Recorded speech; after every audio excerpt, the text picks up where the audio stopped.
어디서 하나님의 영광을 볼 수 있단 말인가 라는 제목으로 말씀을 전하겠습니다. 하나님의 영광을 본다라고 하는 주제는 요한복음의 전반적인 주제 중에 가장 중요한 주제 중에 하나인 것을 우리가 모두 다 알고 있습니다. 하나님의 영광을 본다는 것은 무엇입니까? 제가 한번 여쭤볼 테니까 속으로만 한번 손을 들어보세요. 하나님의 영광을 보신 분 한번 손 들어보십시오. 마음속으로만 손 들어보세요. 하나님의 영광을 저는 봤습니다. 그러한 추상적인 단어라고 세상 사람들은 뭐라고 하겠지만은 저는 봤습니다. 그것을 경험했습니다. 라고 얘기한 사람 중에 한 사람이 바로 오늘 성경의 저자인 사도 요한인 것이죠. 그러므로 요한복음에 계속해서 그가 영광을 나타내셨다.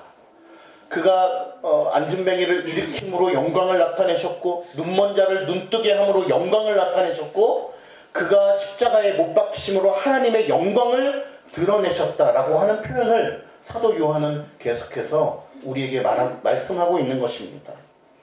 믿음을 선물로 받지 못한 자들은 그러한 추상적인 이야기가 어딨냐라고 반문할 것이며 믿음을 선물로 받은 자들은 그것이야말로 명확한 실체다. 이 세상에 우리의 눈에 보이는 그 어떤 물질보다도 가장 명확한 실체이며 내가 경험했다라고 이야기하게 되는 것입니다.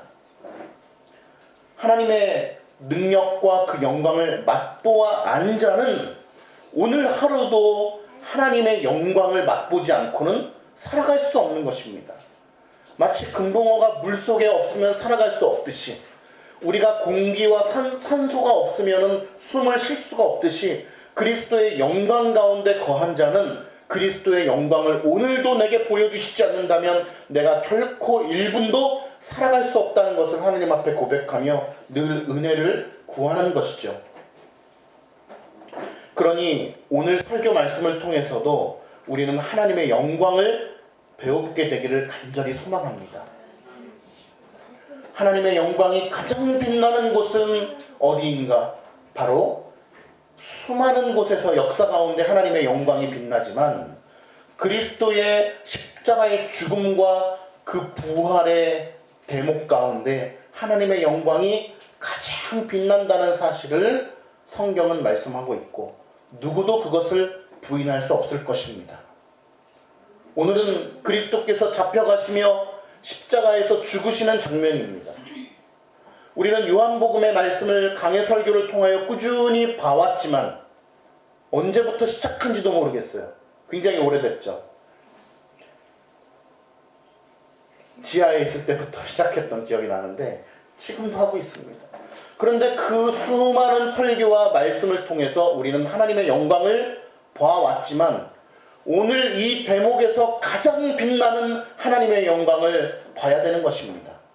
오늘 이 대목에서 하나님의 영광을 바라보지 못한다면 도대체 어디서 하나님의 영광을 보겠단 말입니까?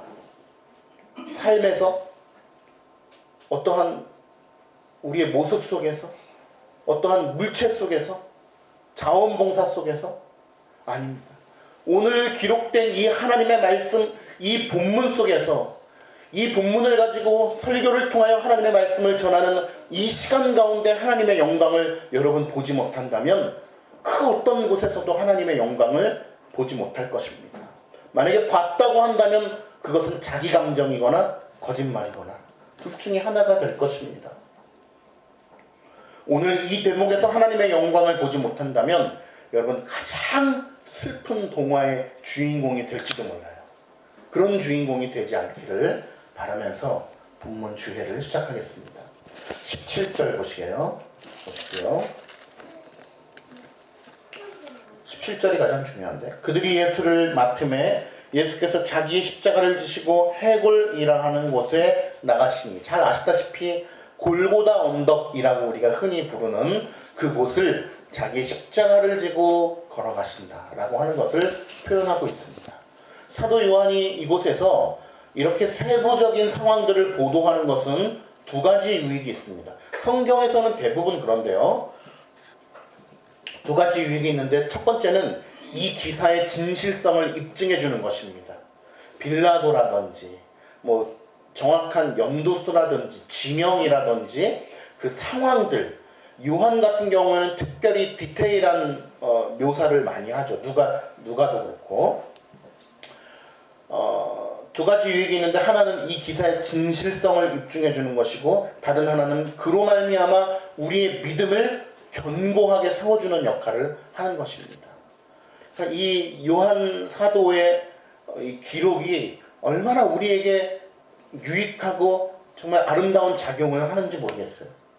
우리에게는 대속의 죽음으로 말미암아 우리의 죄를 사해주는 그 제물이 필요했습니다. 누군가가 우리의 죄의 문제를 해결해 주시지 않는다면 아무것도 필요가 없기 때문입니다. 그런데 그리스도께서는 오늘 당신의 모습을 통하여서 우리의 죄를 대속하기 위하여서 희생 제물로 바쳐졌다라는 것을 증명하시기 위하여서 오늘 이 본문 속에서 자신의 모습을 나타내주고 있는 것입니다. 무엇이냐? 첫 번째는 자기가 희생 제물이 되었다라는 것을 증명하기 위해서 성 밖으로 나가셨다라고 하는 것입니다. 두 번째는 나무 위에 달리셨다라는 것입니다. 잘 아시다시피 레위기 말씀과 신명기 말씀을 통해서 아시겠지만, 죄를 속하기 위하여 흘려진 제물은 율법에 따라서 성 밖으로, 그러니까 진영 밖으로 나가게 되어집니다. 왜? 이 제물은 나의 죄를 속하기 위해서 드려진 제물이라는 것을, 그러니까 죄를 뒤집어 썼잖아요. 그러니까 상식적으로 생각해도 어떻습니까? 이게 신성합니까? 아니죠. 더럽죠. 뭔가 안 좋은 느낌이 나죠. 그러니까 진영 밖으로 내보내는 것입니다. 그러한 의미가 있는 것이죠.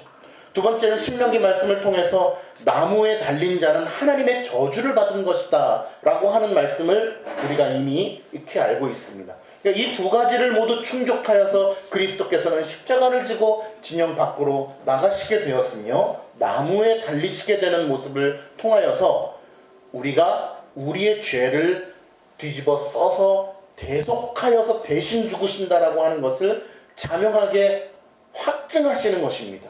상징적으로도 드러내시는 것입니다. 그러면 이 두 가지가 그리스도 안에서 성취됨으로 말미암아 수많은 선지자들이 이러한 것들을 예언하셨죠. 하나님의 계획과 섭리 가운데 오늘 그리스도께서는 십자가를 지시고 진영 밖으로 나가심과 동시에 나무에 매달리신다고 하는 하나님의 섭리가 이루어지고 있는 광경인데, 이것이 그리스도 안에서 성취됨으로 말미암아 우리는 다음과 같은 네 가지 사실들을 확신할 수 있습니다. 확신한다라는 것은, 제가 우리 아이들도 있으니까 좀 쉬운 말로 표현하면은, 아, 그래서 그런 거구나. 야, 그래, 맞아. 야, 정말 내 마음이 더 확실하게 믿어진다 라고 하는 마음을 가질 수 있는 것입니다.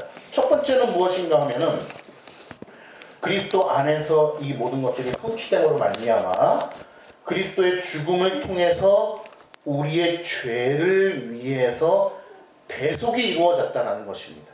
대속이 무엇입니까? 대리속죄죠. 나의 죄를 대신해서 죽으셨다. 잘 아시다시피 그리스도는 인간과 같이 되셨지만 죄가 있으신가요?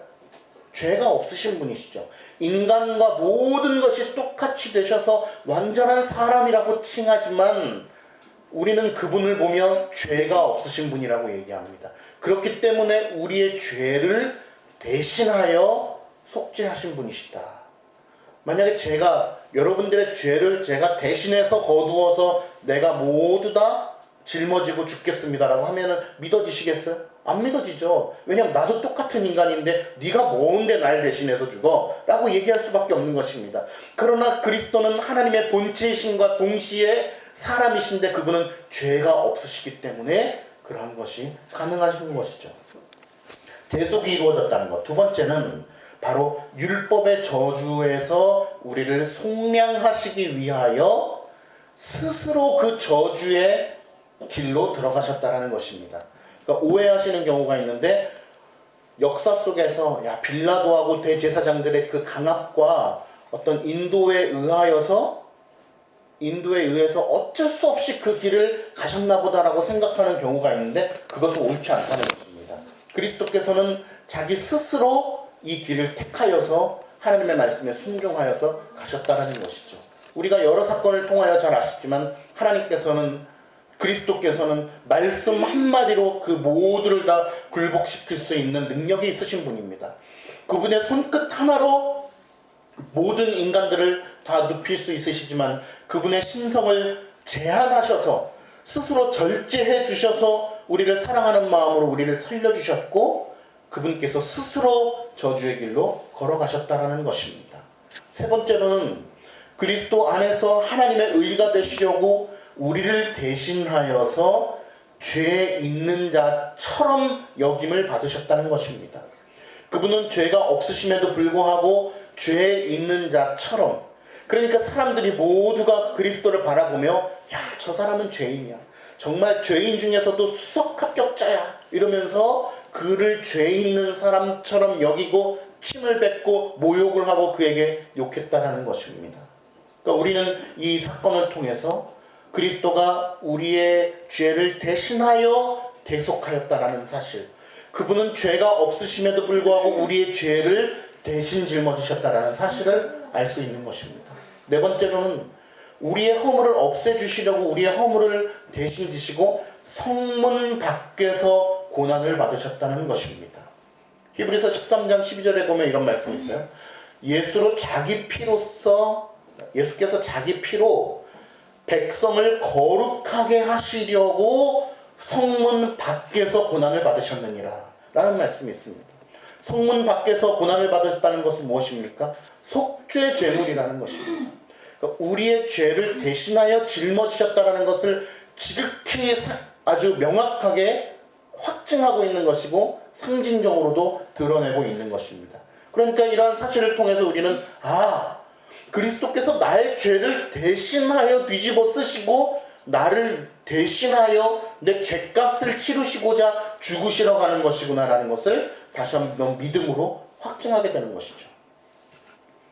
하나님께서 믿음을 선물로 주신 자들은 이러한 대목을 보면서 더 믿음의 견고함을 가지게 될 것이며, 믿음의 선물을 받지 못한 자들은 그것으로 인하여서 어떻게 내 믿음이 견고하게 될 수 있는 것인가라고 하는 의문을 품게 될 것입니다.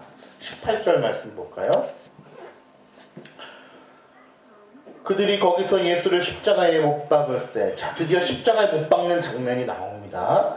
그 다른 두 사람도 그와 함께 좌우편에 못 박으니 예수는 가운데 있더라. 우리가 사진에서 많이 보았겠지만 십자가가 몇 개가 달렸습니까? 몇 명이? 다 아시다시피 30개? 아니죠. 3개가 달렸습니다. 그런데 그림에 보면 가운데 있는 십자가가 좀 높게 있죠. 그 근거가 있을까요? 그런 거는 사진입니다. 사진이 참 위험합니다. 사진이나 영화 같은 것들이. 자, 그런데 분명한 것은 3명이 십자가에서 같이 달렸다라고 하는 것이죠. 그런데 더욱 분명한 것은 무엇입니까? 그리스도께서 어디에 달리셨다? 3개 중에 가운데 달리셨다라는 것입니다. 가운데 달렸다는 것은 무엇입니까? 저는 어렸을 때 이런 생각을 했었어요. 역시 예수님이 주인공이니까 가운데 배치를 했구나, 이런 생각을 했었는데, 예수님께서 주인공이기 때문에 가운데 배치가 된 것이 아니라 이스라엘 백성들이 다 똑같은 강도잖아요. 그런데 그 강도들 중에도 가장 너는 으뜸되는 강도야, 가장 나쁜 놈이야 라고 하는 것을 더욱더 여실히 드러내기 위해서 그리스도를 가운데 배치했을 것입니다. 그러니까 엎친 데 덮친 격이죠. 그러니까 십자가에 못 박히는 것도 참 처절한 일인데 그 중에서도 너는 가장 나쁜 강도야, 그래서 가운데다가 배치를 한 것입니다. 그럼에도 불구하고 우리가 기억해야 될 것은 무엇입니까? 그러니까 대제사장들과 바리새인과 이스라엘 백성들의 악행이 십자가에 못 박는 것뿐만 아니라 십자가의 위치 속에서도 그 악행이 더욱 자명하게 드러나는 상황 속에서도 우리가 견지해야 될 심령은 무엇입니까? 바로 하나님께서 오로지 그분의 손길과 계획에 의하여 미리 정해져 있었던 것에 지나지 않는다는 것입니다. 그들의 악행이 너무 과하여서 원래는 예수님께서 한쪽에 매달리실 수도 있었는데 그들이 너무 악해가지고 십자가에 못 박다 보니까 가운데 배치되었고, 그들의 악행이 너무 과해서 그리스도를 막 그렇게 처절하게 죽인 것조차도 다 하나님의 손길과 계획 가운데 정해져 있었다라는 것입니다.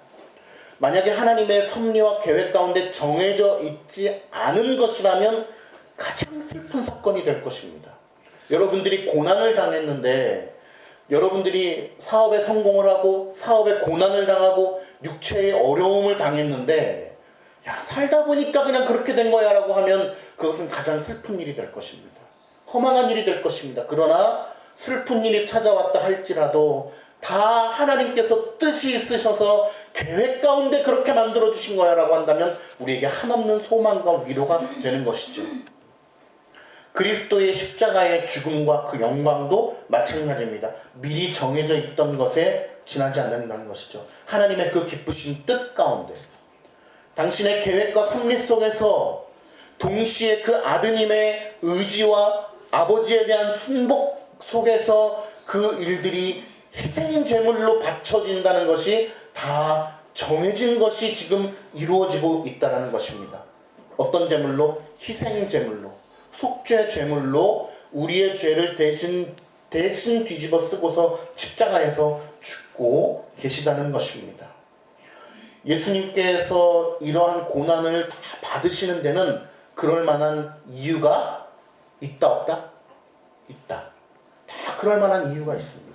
그러면 그럴 만한 이유를 우리가 잘 알고 있는 기초적인 교리 상식으로 무엇을 들 수 있겠습니까? 첫 번째는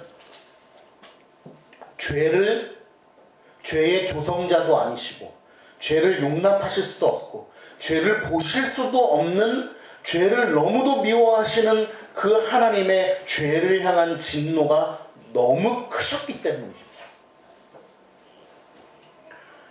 그분의 이것을 우리는 공의라고 부르죠. 그분의 죄를 향한 진노를 공의라고 부릅니다. 그분의 옳으심, 의로우심.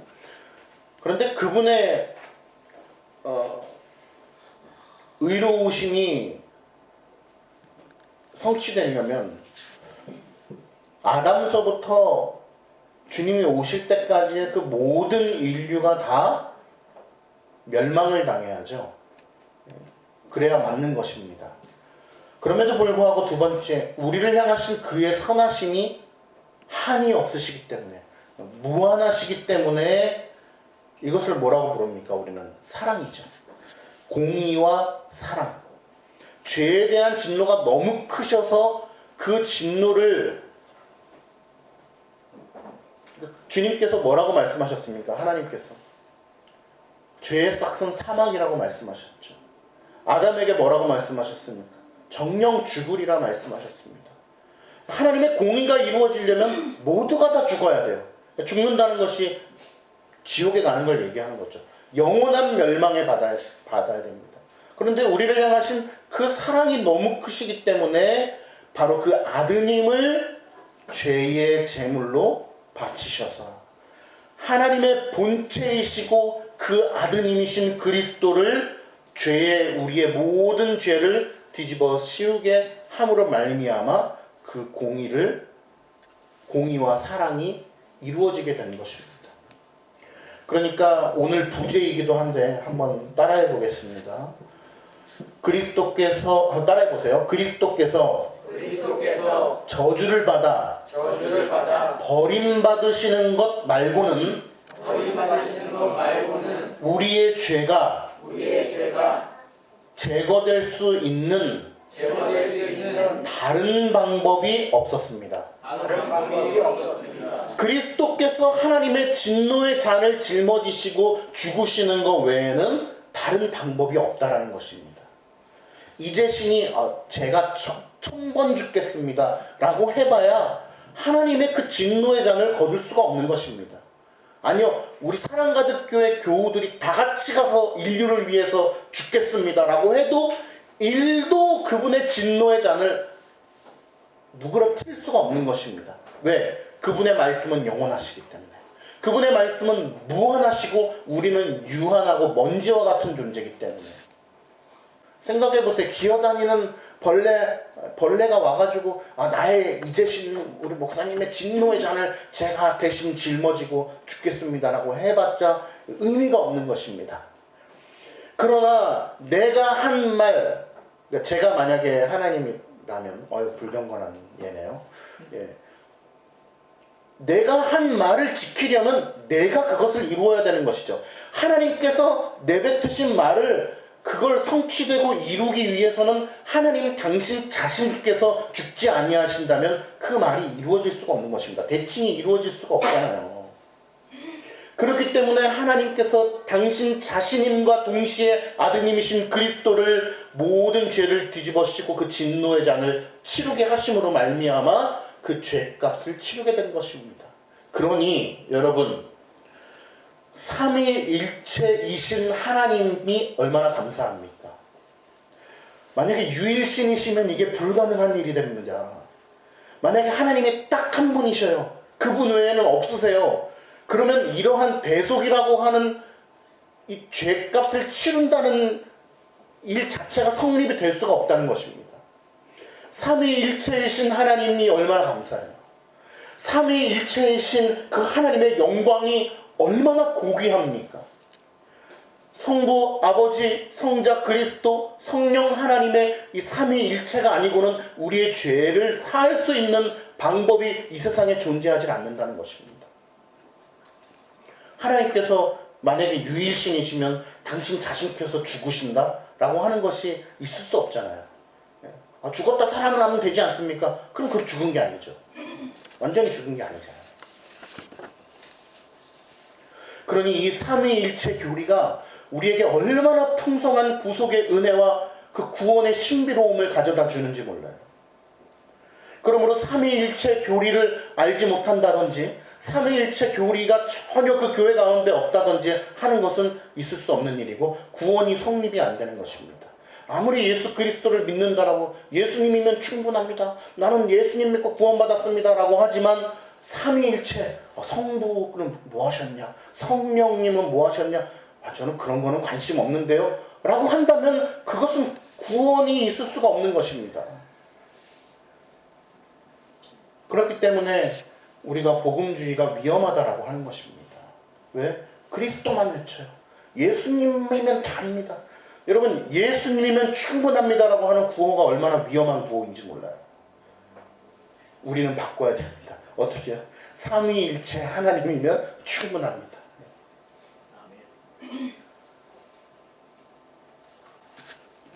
예수면 다다라고 하는 구호가 얼마나 위험한 건지 몰라요. 예수님만 믿으면 됩니다 라고 하는 구호가 얼마나 위험한 건지 몰라요. 잘못된 명제는 아니지만 잘못된 길로 흘러갈 수 있기 때문에 그렇습니다. 하나님과 사람 앞에 저주받은 자로 나타나시기 위하여서 온갖 죄악을 다 저지른 흉악한 죄인 양 저주의 십자가로 내몰리신 그리스도를 우리는 바라보게 되는 것입니다.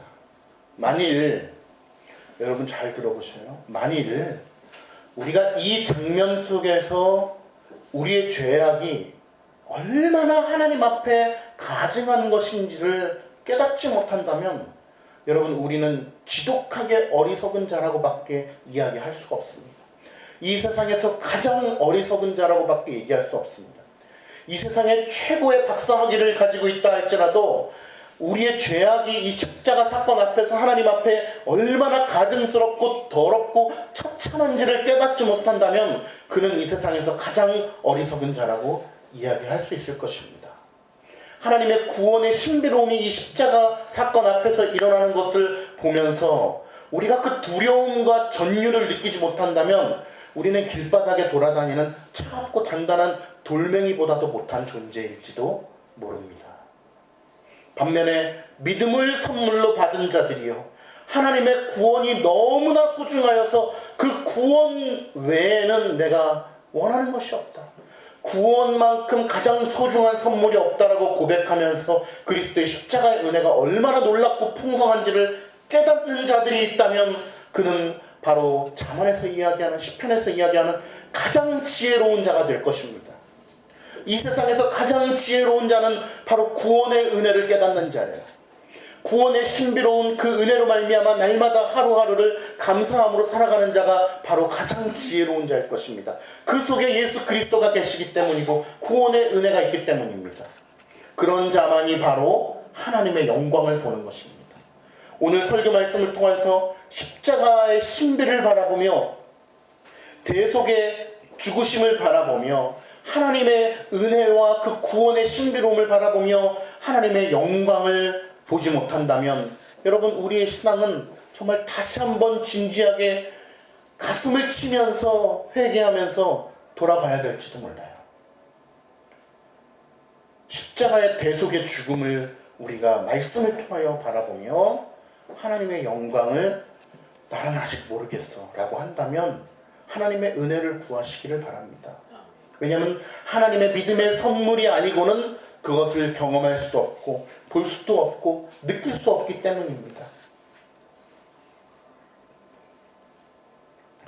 하나님께서 우리에게 주신 이 선물, 그리스도께서 죽으신 이유와 십자가에서 달리신 이유와 영광의 그 부활의 유익을 깨닫지 못한 자는 헬라인처럼 그 십자가의 도를 미련한 것으로 여길 것이며 유대인들처럼 거리끼는 것으로 여기게 되는 것이죠.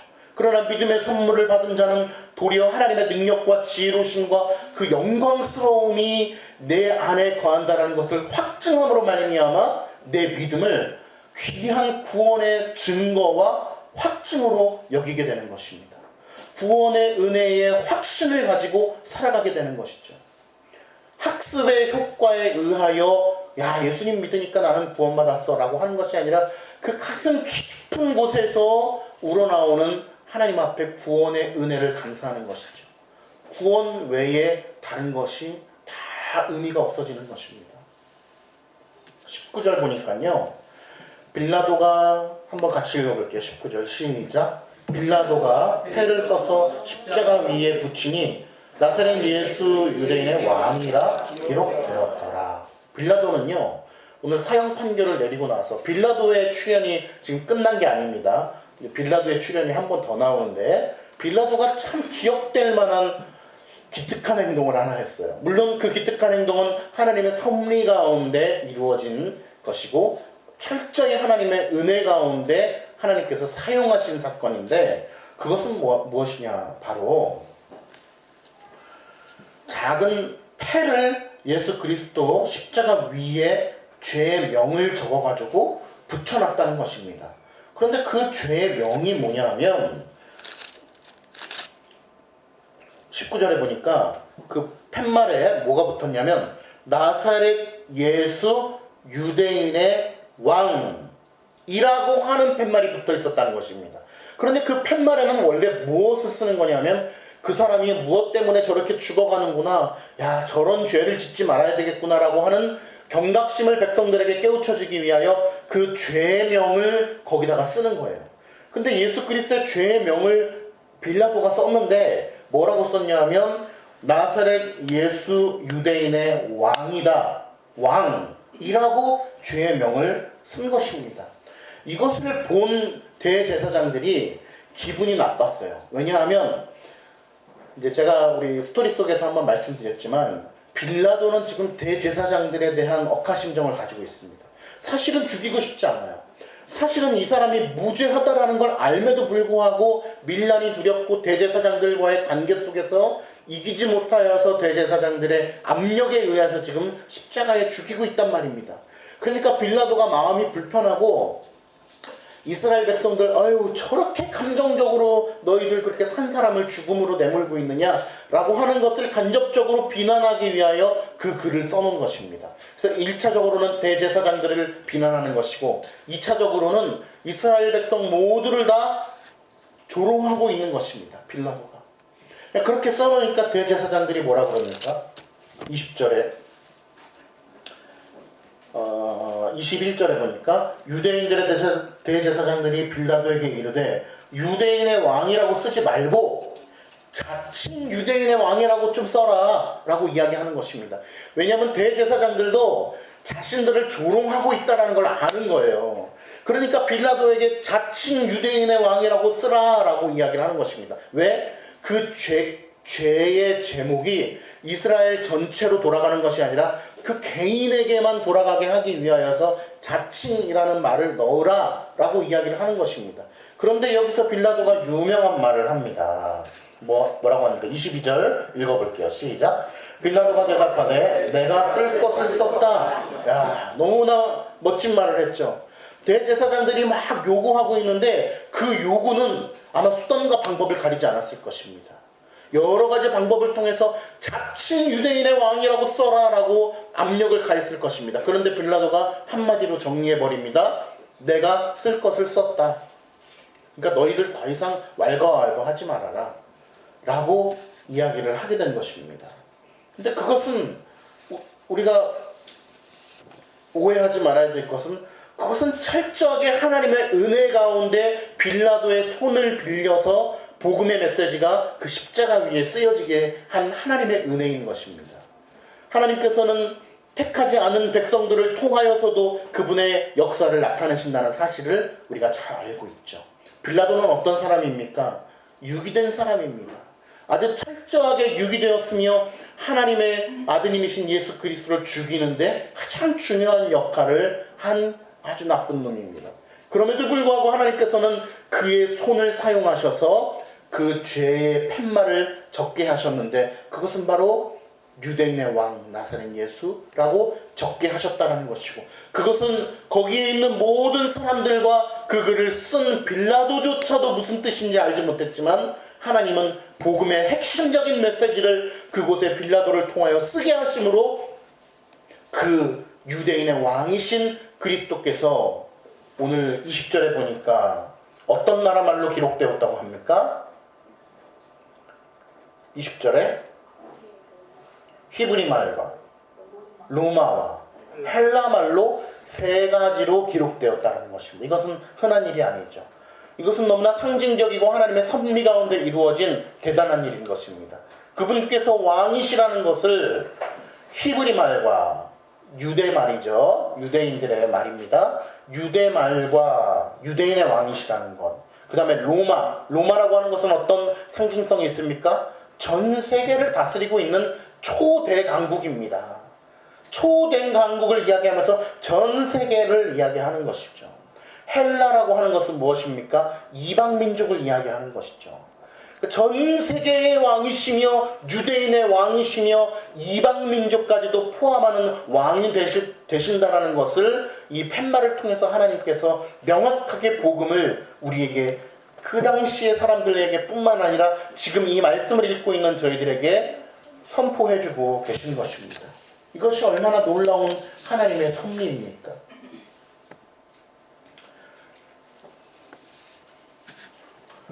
이스라엘 백성들은 자칭 유대인의 왕이라고 쓰라 라고 하는 것을 보면서 정말 작은 진리의 말씀 한 가지도 용납하지 못하는 그들의 적개심과 죄성을 드러내고 있는 것이죠. 여러분, 작은 진리의 빛이 비춰나가기 시작하면요, 참 우리 생각 같아서는 진리의 빛이 일어나니까 정말 택한 백성들이 몰려들고 이 세상이 아름다워질 것 같잖아요. 그렇지 않습니다. 진리의 빛이 뿜어져 나갈수록 사탄의 졸개들은 더욱더 몸부림치며 그것을 억누르기 위하여 수단과 방법을 가리지 않는다는 사실을 우리가 알아야 됩니다. 하나님께서 은혜 가운데 그 팻말을 적게 하셨지만 여전히 사단의 졸개들은 손을 들어서 감정을 표출하면서 자칭 유대인의 왕이라고 쓰라라고 억압을 하고 있는 모습을 보면서 우리는 충분히 그런 것을 알 수 있는 것입니다. 사랑가득 교회에서도 여전히 진리의 빛이 뿜어져 나가고 말씀이 올바르게 선포되어지면 질수록 이단의 공격이 없을 거라고 생각하면 그것은 오산인 것입니다. 이단의 공격은 더욱더 활개를 칠 것이며 우리 교회를 무너뜨리기 위해서 수단과 방법을 가리지 않고 침투할 것이며 그것은 외부 이단의 적뿐만 아니라 내부에서도 있다는 사실을 알아야 되는 것이죠. 사도 베드로가 주님께서는 절대 죽으실 수 없을 것입니다. 제가 끝까지 지킬 것입니다. 라고 얘기했을 때 예수님께서 뭐라고 말씀하셨습니까? 사단아 내 뒤로 물러거라 라고 말씀하셨죠. 우리의 말 한마디, 우리의 눈빛 하나로 주의 진리의 빛을 방해할 수 있다는 것을 알아야 됩니다. 그러므로 우리는 어떻게 해야 됩니까? 깨어 기도해야 됩니다. 깨어 기도하지 않는 자들은 사단의 도구가 될 수 있다는 것을 우리가 깊이 깨달아야 되는 것이죠. 말씀을 맺겠습니다. 인생 가운데 큰 일을 겪게 되면 그 트라우마로 인해서 평생의 무거운 짐을 안고 살아가는 모습들을 많이 보게 됩니다. 제가 본 것 중에 가장 큰 것 중에 하나는 아마 전쟁의 상처. 저는 이제 할아버지께서 겪으신 전쟁의 이야기를 많이 들었었습니다. 한국 전쟁의 이야기를. 전쟁만큼 또 큰 트라우마를 안고 살아가는 분들도 많이 계실 거예요. 제가 아는 사람 중에는 천안함 생존자 같은 경우도 그렇고, 아마 세월호 생존자 같은 분들도 막 전쟁이나만큼 큰 트라우마를 안고 아마 평생을 살아가게 될 것 같습니다. 위로와 그런 격려가 필요한 것 같아요. 그런데 제가 드리고자 하는 말씀은 무엇이냐? 이 세상의 그 어떤 큰 사건, 배침몰 사건과 전쟁의 사건과 개인적인 어떤 큰 트라우마, 사람마다 다를 것입니다. 그 모든 사건보다 더 큰 사건이 있는데 그것은 바로 예수님을 믿는 것입니다. 우리는 예수님을 믿는다고 하는 것이 그냥 교회 다녔는데요, 예수님 저 믿었는데요 라고 일반적으로 추상적으로 이야기할 수 있지만, 예수님을 믿는다고 하는 것은요, 이 세상의 그 어떤 것보다도 가장 큰 충격이요, 하나님의 영광을 본다는 것은, 그 구원의 은혜를 깨닫게 된다는 것은 이 세상의 그 어떤 사건보다도 비교할 수 없을 만큼 큰 충격으로 다가온다는 것을 분명하게 말씀드릴 수 있습니다. 왜냐, 그것은 제 이야기가 아니라 하나님의 말씀이기 때문에 그렇습니다. 예수님의 제자들이 그러했고요. 예수님이 제자들이 그러했기 때문에 모두 다 순교해가면서 복음을 전했던 것이죠. 죽음이 두렵지 않았던 것이죠. 속사도들이 그러했고요. 수많은 교부들이 하나님의 말씀을 전하는 데 있어서 자신의 목숨을 하찮은 것으로 여겨가면서까지 진리를 전달하는데 자신의 인생을 걸었습니다. 종교개혁자들이, 우리는 칼빈만 많이 이렇게 얘기하니까 평범해 보이지만, 수많은 종교개혁가들이 카톨릭에 대항하여 진리의 말씀을 바로 세우고자 피를 흘렸습니다. 수많은 믿음의 선배들이, 우리나라 일제시대 때의 믿음의 선배들이, 한국 전쟁 때의 믿음의 선배들이, 수많은 선배들이 그 진리를 지키고자 피를 흘려가면서 이 진리를 수호했습니다. 하나님의 영광을 배운 자는, 하나님의 영광을 만난 자는 그 충격이 너무나 커서 이 땅에 그 무엇보다도 비교할 수 없을 만큼의 기쁨과 감사를 누리며 살아가기 때문입니다. 일제의 탄압 속에서 신앙을 탄압할 때에 그 신앙을 지킬 수 있었고, 한국전쟁 때에 괴뢰군들의 칼 앞에서 신앙을 지킬 수 있었고, 배침몰 사건 이후에 생존했음에도 불구하고 그 신앙의 힘으로 그 모든 것을 이겨낼 수 있었습니다. 목숨을 바쳐가면서 그 진리를 수호했던 수많은 믿음의 선배들은 그것을 기쁨으로 여겼습니다. 저는 우리 교우들이 우리 식구들이 오늘 본문을 통해서 하나님의 영광을 배우게 되기를 간절히 소망합니다. 이것은 일시적인 것이 될 수도 있지만 매일매일의 삶 속에서 하나님의 영광을 배우지 못한다면 우리의 신앙은 늘 어둠 속에서 구원받았지만 예수 그리스도를 믿고 있지만 교회를 다니지만 늘 어두운 터널 속에서 갈피를 잡지 못하고 힘들어하는 능력 없는 경건의 능력이 없는 신앙인의 모습으로 전락하게 될지도 모릅니다. 하나님의 영광을 배우기를 우리 모두 다 소망합니다. 기도하겠습니다. 하나님 아버지, 하나님의 영광을 배우기를 간절히 소망합니다. 사도 요한이 명확한